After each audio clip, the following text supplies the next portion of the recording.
O convidado do Dose Única deste episódio é Eloy Ferreira de Araújo, ex-presidente da Fundação Cultural Palmares, foi ministro-chefe da Secretaria Especial de Políticas de Promoção da Igualdade Racial. O mês de novembro é dedicado para a reflexão da consciência negra. É mês para celebrar Zumbi e Dandara e todos os processos de consciência que cercam as nossas raízes históricas, afrodescendente e toda a violência causada pelo racismo.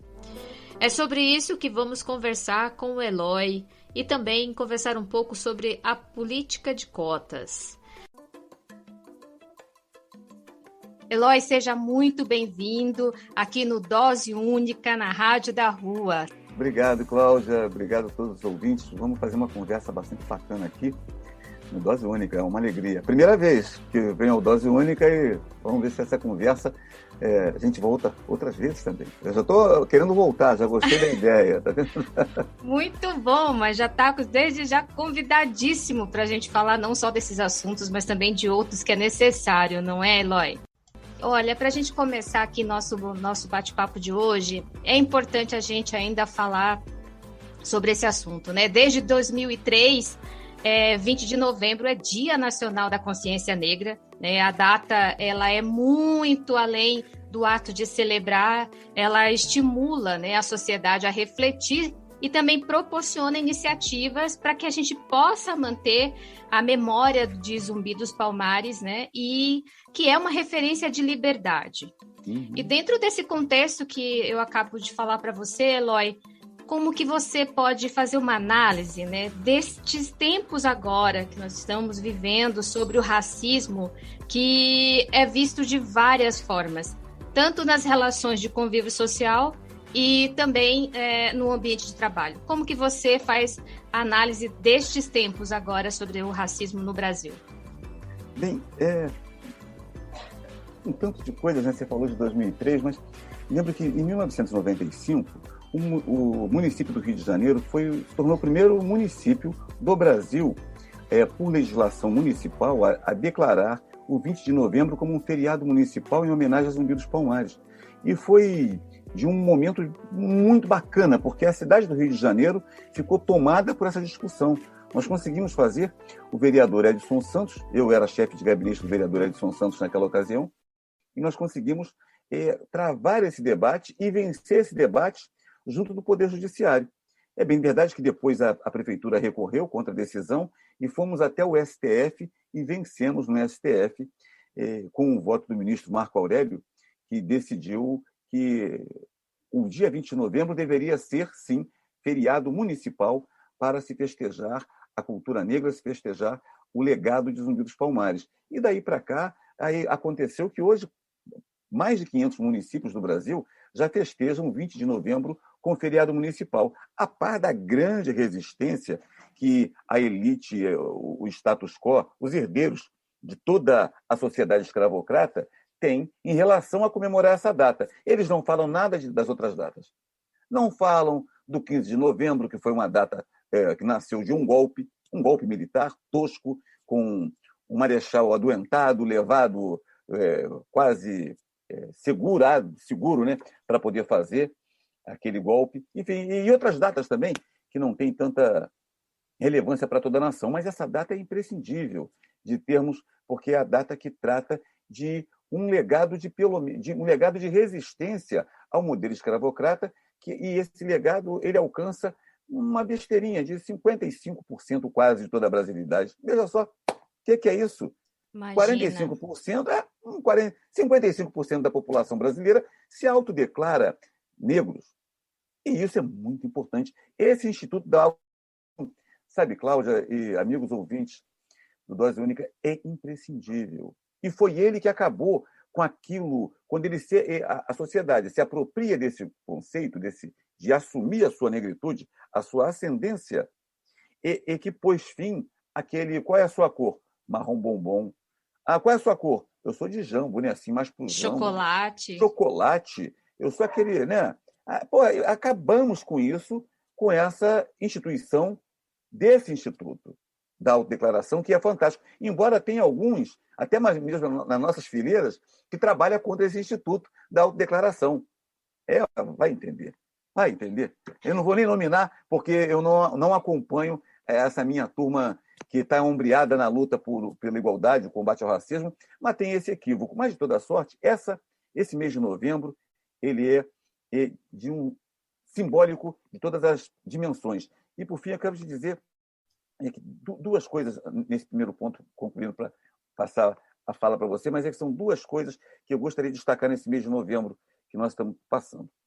Uma é a dimensão de comemorarmos o Dia da Consciência Negra, o dia dessa consciência, da brasilidade, de 54% de toda a nação. E mais, e no dia 22 de novembro, nós temos que comemorar, e ainda estamos sem comemorar o dia 22 de novembro. O dia 22 de novembro é o dia do herói nacional, do homem mais corajoso da nossa contemporaneidade, do homem que enfrentou o racismo quando a escravidão já tinha sido encerrada em 1888, mas ela estava mantida em toda a estrutura, como ainda mantém o racismo na sociedade, o racismo estrutural, o racismo institucional na nossa sociedade, mas o racismo naquela ocasião, em 1910, era tão presente que os marinheiros embarcados recebiam o castigo da chibata.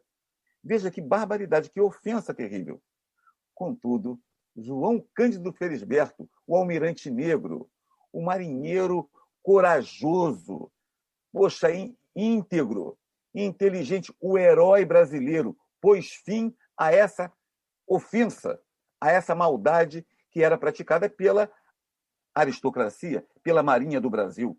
A Marinha do Brasil parece que ainda aprova, há segmentos da Marinha que ainda aprovam aquele castigo, tanto que fizeram um esforço total para impedir que João Cândido esteja inscrito no livro dos heróis lá no Panteão Nacional. Fizeram, mas o senador Paulo Paim conseguiu aprovar esse projeto que estava lá, de iniciativa dele e do senador Lindbergh à época, para que acontecesse, para que o nome de João Cândido Felisberto vá. E João Cândido é o dia 22, dia da revolta da chibata. Dia 20, dia da consciência negra, dia de Zumbi. E 22, dia 20 de Zumbi, de Dandara e de todos os negros insurreitos que semearam com seu sangue a luta contra a escravidão na Serra da Barriga. E no dia 22, João Cândido, que liderou os marinheiros na luta contra a chibata e, portanto, é o herói nacional que o Estado brasileiro ofendeu, que o Estado brasileiro tentou matar, que o Estado brasileiro tem essa dívida e que precisa ser saudada. Precisa ser saudada e por muito tempo escondido esse nome, desconhecido de muitas pessoas, né? Acredito que até hoje muitas pessoas ainda desconhecem essa história. Às vezes eu até, quando vou em algumas salas de aula fazer alguma fala, eu até ofereço, olha só, eu vou dar não uma mariola, mas uma caixa de bombons se alguém disser quem é João Cândido. Aí eu nunca perco. Mas aí as pessoas já saem dali enriquecidas com essa informação e depois vão buscar mais. Né? Vão buscar mais informação. Sim. Mas, Eloy, para as pessoas entenderem, né, a forma do racismo, como é que ela está configurada hoje neste cenário político e social que a gente está vivendo agora? Como que você descreve essas formas de racismo nesses tempos agora? É um conjunto, são tantas as coisas, né? Você veja que desde a grave ofensa de que em cada 10 vítimas do confronto com a polícia, 7,5, 8 jovens são negros que são assassinados. Isso é racismo puro. As paradas nas blitz policiais se escolhem as pessoas. Escolhem os negros. Na questão do emprego, se escolhem os negros para poder não... mas eu falo inglês. Mas não admitimos bilíngue. Só queremos trilíngue. Pois é, eu também falo inglês, francês e alemão. Pois é, nós não admitimos poliglotas. Né? Tem uma charge do Pestana que trabalhava essa coisa, do bloqueio, do impedimento da comunidade negra acessar essas oportunidades na sociedade. Isso tudo faz parte de um combo que mostra como o racismo estruturou o Brasil, é fundante do Estado brasileiro e de toda perpassou e perpassa por uma boa parte da nossa nação que não compreende muitas questões. E isso é grave.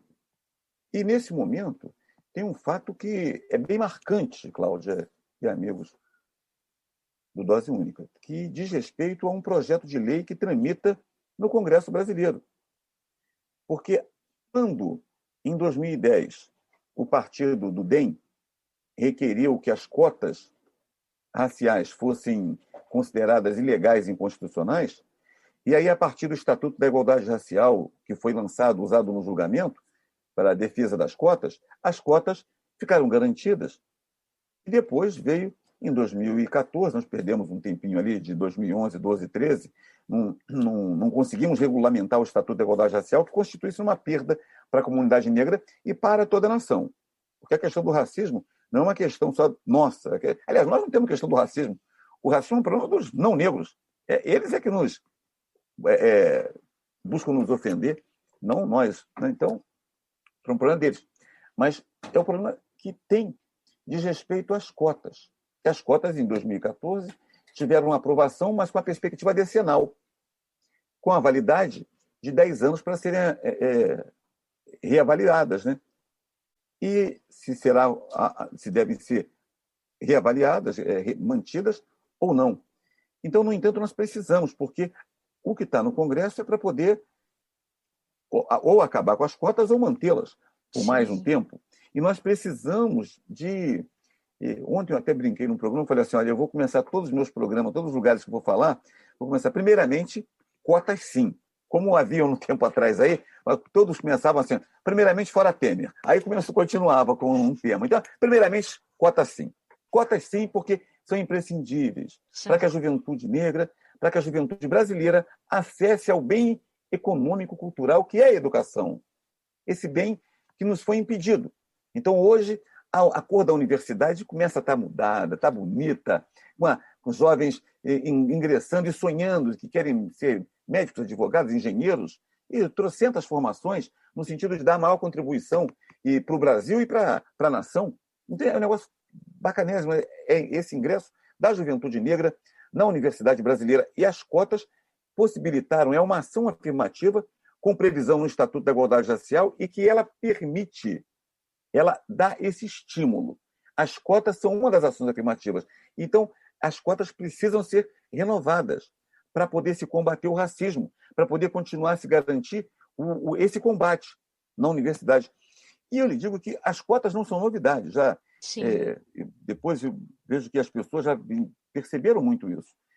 Em 1968, foi aprovado umas cotas para as universidades que sempre fizeram, ainda que combatidas ou não, ou com pouco combate, mas elas fizeram parte da história do Brasil, que foram as cotas conhecidas como a Lei do Boi. Quem ingressava na universidade com a Lei do Boi, 100% deles não tinham melanina, mas eles tinham o que quem tem melanina não tem, eles tinham terra. Era para poder assegurar mais privilégio para quem já tinha privilégio.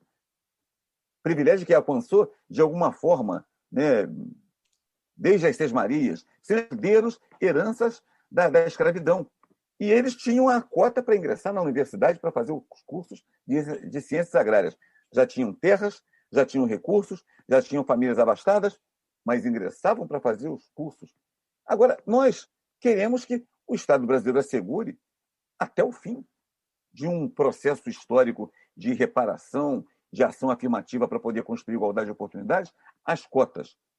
E tem que ser cota para negro. Porque a escravidão do Brasil não foi a escravidão de não negros, foi a escravidão de africanos. Isso. Foi a escravidão racial. É preciso assegurar as cotas para a comunidade negra na universidade pública do nosso país. Então, cotas sim. Esse projeto de lei que está lá no Congresso, ele precisa ser aprovado. Nós precisamos mobilizar, criar uma mobilização nacional. A Universidade de Zumbi dos Palmares está tocando um manifesto bacanésimo aí, que a gente tem que divulgar esse manifesto, alcançar as assinaturas para esse manifesto, para levar a Brasília e dizer, olha, nós queremos que as cotas sejam revalidadas. Queremos que elas sejam, porque o sucesso delas é o sucesso de toda a nação. Se o Brasil vai ser bom, o Brasil vai ser bom para todo mundo. quando for bom para todo mundo. Se não for bom para todo mundo, não vai ser bom para ninguém. E difícil, não é, Eloy, a gente trabalhar essa questão da consciência das cotas. E a educação é a chave para o futuro, é o passaporte para o futuro. E é o passaporte para que a nação tenha qualidade de vida para todos os seus componentes. Não pode o Brasil viver em ilhas ali, aí só se investe em segurança, né? Cada lugar tem mais segurança. E a segurança, os seguranças são negros e odeiam negros. São negros para poder agredir os negros. Porque a ofensa, os negros são vítimas e autores. Olha, é uma situação de extrema dificuldade. E essa cena de confronto, ela é diária, né? Ontem mesmo, você com esse histórico como ministro também de uma pasta tão importante, você percebe que a sociedade brasileira ela compreende um pouco mais, embora a gente sofra tanto, a gente tenha bastante exclusão, muita coisa, mas você acha que nós, quanto sociedade, como organização, será que nós estamos mais organizados para a gente discutir e também entender e lutar pelos nossos direitos quanto negros? Eu percebo que nós temos algumas conquistas grandes. O número de organizações da sociedade civil, do movimento negro, são muito interessantes. Muito interessantes. Pessoas empenhadas em debater a Lei 10.639, pessoas empenhadas em exigir a implementação do Estatuto da Igualdade Racial e do Sistema Nacional de Promoção da Igualdade Racial, que tem a previsão no estatuto que construiu e institucionalizou esse tipo de iniciativa. E depois eu acho que há um crescimento, sabe, Cláudia, das organizações sociais, que são imprescindíveis porque elas formam lideranças que vão dar conta, ao fim e ao cabo, vão dar conta de reivindicar, de formar. E é imprescindível que nós, com isso, também consigamos melhorar nossa representação no aparato institucional, né? No arcabouço institucional do nosso país, nas câmaras municipais, nas prefeituras, nas assembleias legislativas, nos estados, e na Câmara Federal e no Senado. Sim. Não é possível nós termos somente um senador negro num universo de 81. Não é possível que nós tenhamos meia dúzia de deputados federais e deputadas, num universo de 513. É muito complicado. Então, eu creio que nós precisamos ainda dar um salto. A gente precisa dar um salto e que esse salto ainda não está maduro. A gente tem que dar esse salto que, ao tempo da organização, ao tempo da militância, do empoderamento mesmo. A gente ainda tem muito que caminhar. Com certeza. Nesse momento aí, nessa realidade, é até triste, mas a gente tem uma representação, né, da Fundação Palmares. É inevitável não falar, Eloy, mas eu gostaria que você colocasse seu posicionamento sobre a representação que a gente tem da Fundação Palmares hoje, né, que é o Sérgio Camargo, que para muitos de nós, e é verdade, é uma atuação, tem total inaptidão para exercer esse cargo. Eu queria saber se você pode fazer sua colocação em relação a essa figura, né? É verdade. Esse homem é fogo. Ele é triste, né? Na verdade, eu considero triste. Ele é um horror, E por outro lado, é bom tirarmos também ensinamentos sobre o que é esse homem, né? Porque essa turma de negacionistas, então é preciso. Eu quero dizer com isso, Cláudia e prezados ouvintes, que é preciso a gente tirar os ensinamentos. É preciso ser, preferencialmente, não vou dizer que 100% desses segmentos mais conservadores sejam racistas ou sejam desprezíveis, como é esse homem que está à frente da Fundação Palmares. Mas esse aí já confirmou. E ele é um negacionista, é um homem que não tem cultura, é um homem que acha que ser conservador. E não, conservador é defender coisas. Eles não entendem que o conservadorismo ele vai ao encontro de doutrina econômica. Eles acham que é ser intolerante, que é ser racista. O conservadorismo é da doutrina econômica. Que alguns defendem o o socialismo, outros o comunismo, outro o liberalismo, outros o neoliberalismo. Essa que é o perfil, né? Esse que é mas aí eles acham, não, eu sou conservador. Ele não entende o que quando se fala de conservadorismo, está se tratando de doutrina econômica, você está pensando que é ser reacionário. Bem verdade que os neoliberais, os liberais, Sim, muitas vezes, são ultra-reacionários, são anti-povo. Acho que o povo, eles têm que, para serem serviçais, e inclusive uma das coisas que a gente falava na época da regulamentação do direito das empregadas domésticas, essa herança da escravidão, é que era um direito que acabava com uma das últimas páginas da escravidão presente na sociedade, trazer esse direito. E aí, às vezes, no outro dia, mesmo o presidente falou, é muito difícil arranjar uma empregada doméstica. Então, essas coisas, né, o conservador defende esse tipo de coisa. Que, via de regra, as empregadas domésticas, historicamente, são afrodescendentes. Sim. Então, eu creio que esse homem vai passar, será defenestrado na lata de lixo da história. Nós não vamos lembrar dele porque nós vamos construir uma Palmares mais poderosa, linkada na história, na memória. Esse medo que eles têm da memória, apagar a memória, é o que eles mais desejam, não querem que a memória seja a memória real. A Palmares vai trazer de volta, vai trazer a memória e será retomado. E aí, esse homem, que não vamos nem nominar nunca mais, que ele não merece ser nominado, esse é um ser abjeto, vai para o lixo, para aquele arquivo de Boca Redonda que a história reserva para esses abjetos. É ele que vai para lá. É isso mesmo. E, Eloy, você quer deixar uma mensagem aí no finalzinho desse bate-papo? Moçada, primeiramente, cotas sim. Cotas sim. Finalmente, cotas sim.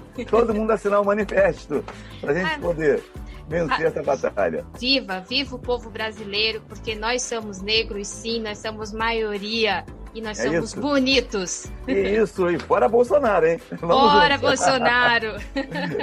Valeu, Cláudia. Valeu, Eloy. Obrigada. Um abraço a todos e todas.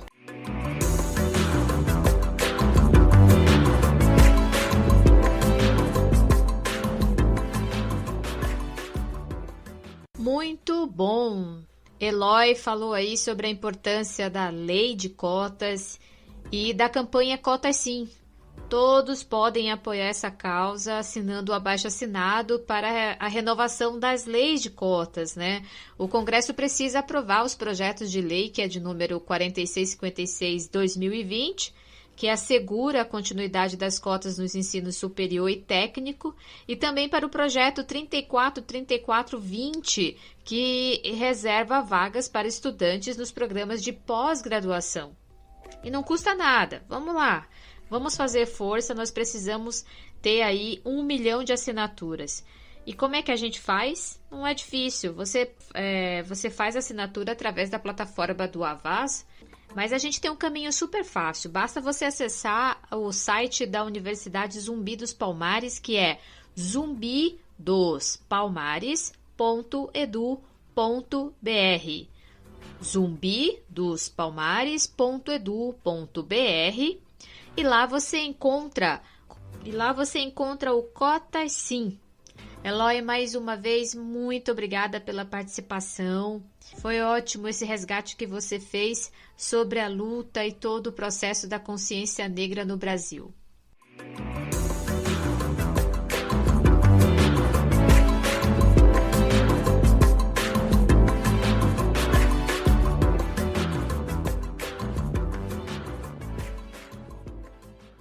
Dose única. Medida certa de cultura, informação e cidadania.